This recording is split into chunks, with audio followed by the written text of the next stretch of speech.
राणी सोयराबाई यांचे अंत्यसंस्कार हे रायगडाच्या मुख्य स्मशानापासून लांब करण्यात यावे हा आदेश होता धर्मवीर संभाजी महाराजांचा। पण याची इतिहासामध्ये कुठे नोंद आहे का? शिवाजी महाराज यांच्या निधनानंतर मराठा साम्राज्याची गादी स्वीकारणार कोण, हा खूपच मोठा प्रश्न पडला होता।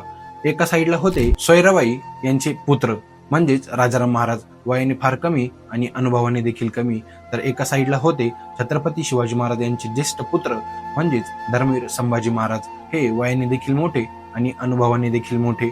आता नेमकं पुढे घडलं काय, तर संभाजी महाराजांनी पराक्रम गाजविला, धर्मनिष्ठा जपली आणि आपलं समर्थ नेतृत्व या स्वराज्याला दाखवून दिलं।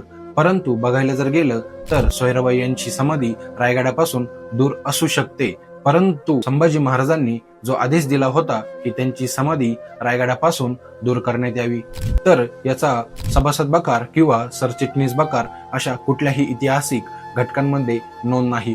तर याचा अर्थ पूर्णपणे असा होतो की संभाजी महाराजांवर लागलेला जो आरोप आहे तो पूर्णपणे खोटा आहे।